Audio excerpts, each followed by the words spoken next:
pessoal, aqui é o professor Luiz com mais uma dica de química. Considere uma substância cuja fórmula é H3PO4, né, que é o ácido fosfórico. Essa substância é a substância composta. Substância pura composta apresenta mais de um elemento químico. Os elementos químicos aqui são hidrogênio, fósforo e oxigênio. Então ela tem 3 elementos. Se ele perguntar qual é a quantidade de átomos, aí sim você teria esse número 3, esse número 4, esse número 1 aqui para influenciar. Então aqui nessa substância composta eu tenho 3 elementos, gabarito, alternativa, letra B. Questão aí bem bacana. A gente volta numa próxima e até mais. Fala pessoal, aqui é o professor Luiz. Hoje com a questão de química, questão da PUC, sobre transformação química. Transformação química, né, reação química, o fenômeno químico, é aquele que vai alterar a matéria, né? Vai alterar as propriedades íntimas da matéria. E quer saber qual é o exemplo, qual é a alternativa que representa uma transformação química? Letra A, evaporação da água do mar. Letra B, fusão. Letra C, digestão dos alimentos. Letra D, sublimação do naftaleno. E letra E, liquefação do ar atmosférico. Bem, todas as 4 alternativas, né, evaporação, fusão, sublimação e liquefação, representam transformações físicas da matéria, né? São mudanças de estados físicos. No entanto, a alternativa letra C, que é o nosso gabarito, representa sim uma reação química, né? Um processo químico, porque os alimentos, né, vão ser transformados em outras substâncias, né? Outros produtos aí a partir da digestão dos alimentos.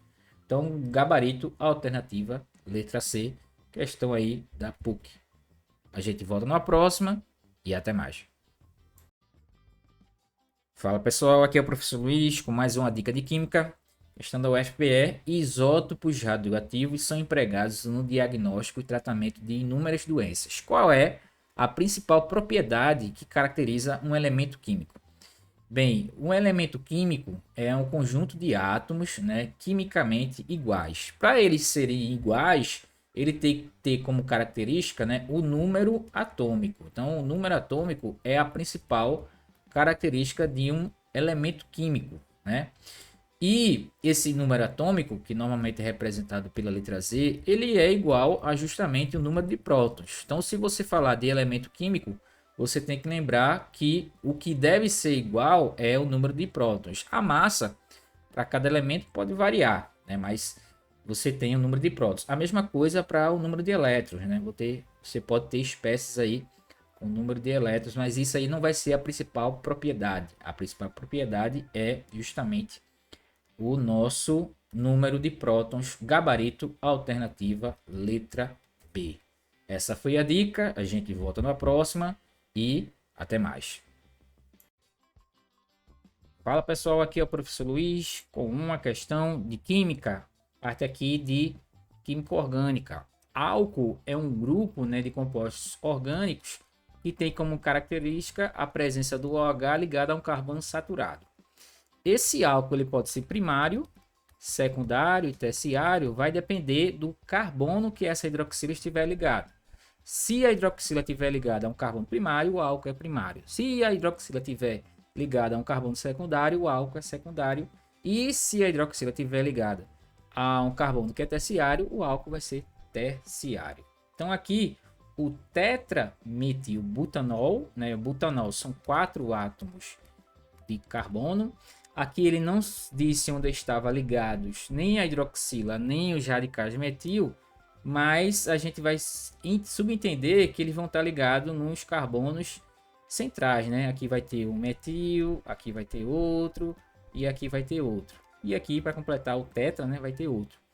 Então quer dizer que a hidroxila não pode ser ligada nem a esse carbono aqui, né? Nem o carbono quaternário, nem esse carbono quaternário. Ou a hidroxila vai estar nesse primário ou nesse primário. Vou colocar aqui desse lado, que é a mesma coisa de colocar nesse outro aqui.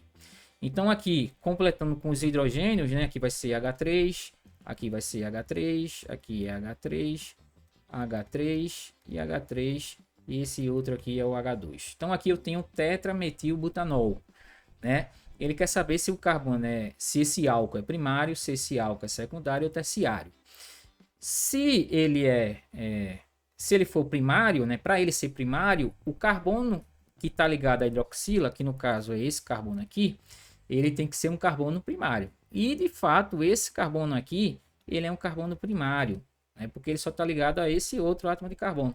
Então, o álcool aqui, ele que está se referindo ao tetrametilbutanol, ele é um álcool primário, né, porque o carbono que está ligado à hidroxila é um carbono primário.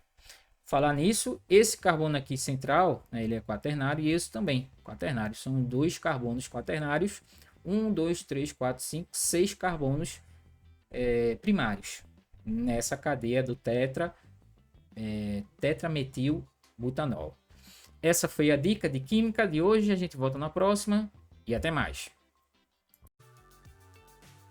Fala pessoal, aqui é o professor Luiz com mais uma dica de química. Dessa vez aqui trazendo uma questão da Univale Santa Catarina, onde vai ter processos de transformações físicas da matéria. Ele começa dizendo que o café solúvel é obtido a partir do café comum dissolvido em água. A solução é congelada e a seguir diminui-se bruscamente a pressão. Com isso, a água em estado sólido passa direta e rapidamente para o estado gasoso, sendo eliminada do sistema por sucção. Com a remoção da água do sistema por esse meio, resta o café em pó e seco. Aí ele vem com a pergunta, né? Neste processo foram envolvidos quais mudanças de estado físico? Ele quer saber, nesse pequeno enunciado, quais foram os processos, né, que relacionaram as mudanças físicas da matéria. A gente tem aqui na primeira oração, né, o café solúvel é obtido a partir do café comum dissolvido em água. Aí ele continua. A solução é congelada. Então aqui já tem um processo de transformação da matéria. A solução congelada. O que é a solução congelada?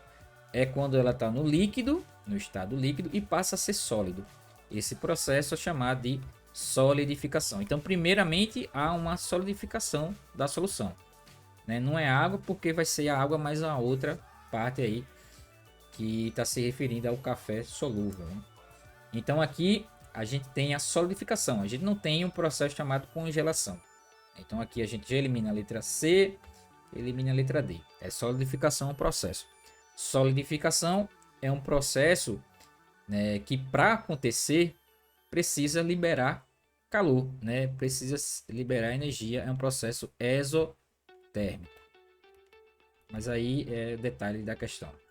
E a seguir diminui-se bruscamente a pressão. Com isso, a água que está no estado, no caso aqui seria a solução, né? A solução que está no estado sólido, agora ela vai passar do sólido diretamente para o estado gasoso. Esse processo é chamado de sublimação. Então aqui, os dois processos que vão estar relacionados a esse enunciado é o processo de solidificação e sublimação, respectivamente. Primeiro ocorre a solidificação, que é a solução congelada, e depois ela passa diretamente do estado sólido para o estado gasoso. Esse processo é chamado de sublimação. Essa foi a dica, a gente volta na próxima e até mais.